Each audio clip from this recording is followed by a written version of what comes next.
بھائیو بہنوں، السلام علیکم۔ میں ہوں غوث سیوانی۔ صوفیہ کے ذوق سماع کے موضوع پر چند باتیں آپ کے سامنے رکھنا چاہتا ہوں۔ اس بارے میں زیادہ تفصیل کے لیے آپ میری کتابیں دیکھ سکتے ہیں جو بعض ویب سائٹس پر موجود ہیں۔ دوستو، اس غیرت ناہید کی ہر تان ہے دیپک، شعلہ سا لپک جائے ہے آواز تو دیکھو۔ ساز و آواز اور شاعری کا حسین سنگم کسی بھی حساس انسان کے حصے لطیف کو بے خود کر سکتا ہے۔ اعضاء میں لرزش، جسم میں جنبش، خون میں تپش اور دل میں خلش پیدا کر سکتا ہے۔ ایک ذی شعور کو سرمست کر سکتا ہے، ایک سرمست کو بدمست کر سکتا ہے اور ایک بدمست کو مست میں الست کر سکتا ہے۔ اس سنگم میں وہ جادو ہے جو سامری کی ساحری کو بھی مات دے دے۔ موسیقی اور ترنم سن کر بیمار کو قرار آ جاتا ہے، روتے ہوئے بچے کو تسکین مل جاتی ہے۔ ہودی خانوں کی آواز اونٹوں کو بھی وارفتہ کر کے منزل کی جانب سبق خرام کر دیتی ہے۔ خوش الہانی سے لگاؤ انسانی فطرت میں شامل ہے۔ یہی سبب ہے کہ حضرت داؤد علیہ السلام کو خوش الہانی کا معجزہ عطا فرمایا گیا۔ اس ترنم میں وہ کمال تھا کہ چرند و پرند تک سرمست و بے خود ہو جایا کرتے تھے۔ قرآن مجید کو ترتیل کے ساتھ پڑھنے کا حکم خود قرآن مجید میں دیا گیا اور اہل اسلام نے قرآن کو 7 قرأتوں میں پڑھا۔ رسول اکرم صلی اللہ علیہ وسلم نے غزوہ خندق کے موقع پر اشعار پڑھے۔ مختلف غزوات میں صحابہ نے رضیہ اشعار پڑھے اور یہ سب رسول اکرم صلی اللہ علیہ وسلم کی موجودگی میں ہوا۔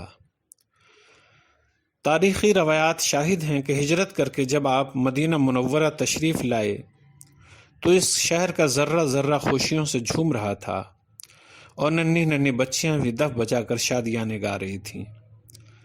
اس طرح کی کئی مثالیں زمانے رسالت میں ملتی ہیں۔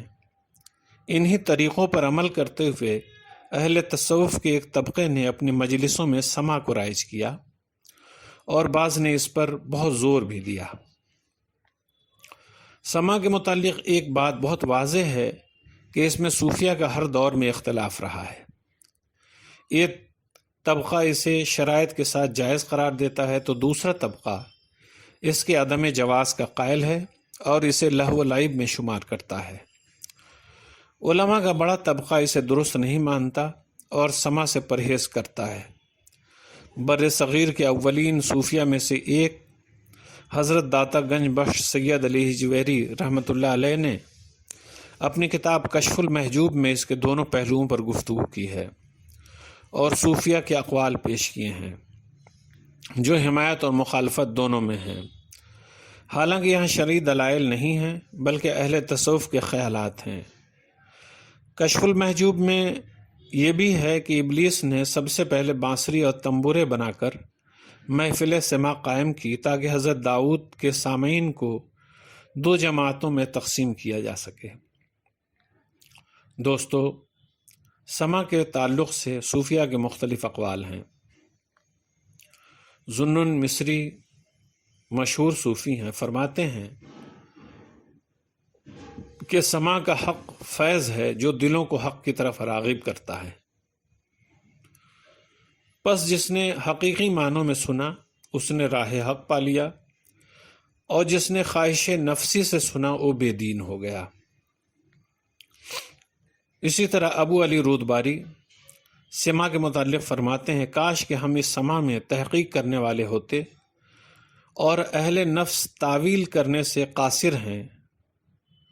جب کسی چیز کا حق فوت پا لیتے ہیں، اس لیے کہ آدمی ہر چیز کا حق کو دیکھتا ہے اور جب اپنی تقصیر کو دیکھتا ہے تو کہتا ہے کاش ہم بالکل چھوٹ جاتے۔ ایک بزرگ فرماتے ہیں کہ بھیدوں کو پیدا کرنے کا نام سماع ہے جو دراصل باطن میں پوشیدہ ہیں تاکہ ان کے ذریعہ حق تعالیٰ کی بارگاہ میں حاضر رہیں۔ اس لیے کہ اسرار کا پوشیدہ رکھنا مریدوں کے لیے سخت قابل ملامت ہے اور ان سب سے برے صفات میں سے ہے کیونکہ دوست گو دوست سے بظاہر غائب ہو مگر دل سے حاضر ہوتا ہے، اور جب غیبت آ گئی تو دوستی ختم ہو جاتی ہے۔ دوستو، سما کیا ہے؟ اس سوال کا جواب پہلے واضح ہونا چاہیے۔ سما دراصل اہل تصوف کی وہ محفل ہے جس میں قوال عارفانہ اشعار گاتے ہیں اور اس میں مزامیر بھی شامل ہوتے ہیں۔ اگر شعر خوانی بغیر مزامیر کے ہو تو بلا اختلاف اسے علماء اور صوفیہ درست قرار دیتے ہیں، لیکن اگر مزامیر کے ساتھ ہو تو صوفیہ کا ایک طبقہ ہی اسے جائز قرار دیتا ہے، جبکہ دوسرا طبقہ سختی کے ساتھ اس کا مخالف بھی ہے۔ بر صغیر میں چشتی سلسلے کے صوفیہ میں اس کا تواتر کے ساتھ رواج رہا ہے، اور بعض صوفیہ و مخالفت کے باوجود اس پر عمل پیرا رہے ہیں۔ حضرت خواجہ معین الدین چشتی، خواجہ قطب الدین بختیار کاکی، بابا فرید الدین گنج شکر، حضرت نظام الدین اولیاء چشتی سلسلے کے وہ معروف بزرگ ہیں جو سما کو پسند کرتے تھے اور پابندی کے ساتھ محفل کا انعقاد کیا کرتے تھے۔ حضرت نظام الدین اولیاء رحمۃ اللہ علیہ کے دور میں تو علماء کی طرف سے اس قدر سما کی مخالفت بڑھی کہ آپ کو بادشاہ غیاث الدین تغلق کی موجودگی میں علماء کے ایک محاضرے کے سامنے حاضر ہو کر اپنی صفائی پیش کرنی پڑی۔ ایک بڑا طبقہ ہر دور میں اس کا مخالف رہا، باوجود اس کے ہر عہد میں بعض اہل تصوف اس پر عمل پیرا رہے۔ قادری سلسلے میں عموماً سما کا رواج نہیں تھا، مگر بعض بزرگ اس کے قائل تھے، جیسے گوالیار کے محمد غوث گوالیاری رحمۃ اللہ علیہ نہ صرف سما کے قائل تھے بلکہ آپ خود بھی موسیقی کے فن میں یکتائے زمانہ تھے۔ معروف موسیقار تان سین کی پرورش آپ ہی کے ہاں ہوئی تھی اور یہیں اس نے موسیقی کے رموز سیکھے تھے۔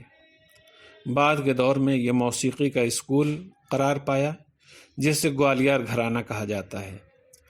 چشتی سلسلے کے صوفی اور محبوب الہی نظام الدین اولیاء کے مرید خاص حضرت امیر خسرو بھی موسیقی کے ماہرین میں سے تھے اور بعض راگوں کے مجید تھے۔ وہ کئی بادشاہوں، شہزادوں اور امراء کے دربار سے منسلک رہے، جہاں اپنی شاعری اور موسیقی میں مہارت کی وجہ سے ہر دل عزیز رہے۔ دوستو، جس طرح صوفیزم رفتہ رفتہ پوری دنیا میں پھیلا اور اس کے اثرات عام ہوئے، اسی طرح صوفیانہ سنگیت بھی دنیا کے گوشے گوشے میں پھیلا۔ اگر ہم پوری دنیا کو نظر انداز کر دیں اور صرف بر صغیر ہند و پاک کی سطح پر ہی نظر دوڑائیں تو ہمیں صوفیانہ موسیقی میں تنوع نظر آ جائے گا۔ قوالی قدیم صوفیانہ موسیقی کی ایک صنف ہے۔ حضرت امیر خسرو دہلوی کو اس کا موجد بتایا جاتا ہے۔ کشمیر کی صوفیانہ موسیقی اس سے بالکل جدا ہے۔ اسی طرح پنجاب، بنگال اور آسام کی صوفیانہ موسیقی کی اپنی الگ شناخت ہے۔ سندھی زبان میں صوفیانہ موسیقی کے تحت جو گیت گائے جاتے ہیں وہ ان لوگوں میں بھی مقبول ہیں جو سندھی زبان نہیں جانتے۔ مقبولیت کی ایک مثال دمادم مست قلندر ہے۔ موسیقی کے فائدے کو اب میڈیکل سائنس نے بھی تسلیم کیا ہے، اس لیے صوفیہ کے ذوق کو ہم سائنٹیفک پہلو سے بھی دیکھ سکتے ہیں۔ اس حوالے سے کسی اگلے ویڈیو میں آپ سے گفتگو ہوگی۔ فی الحال اجازت دیں، خدا حافظ۔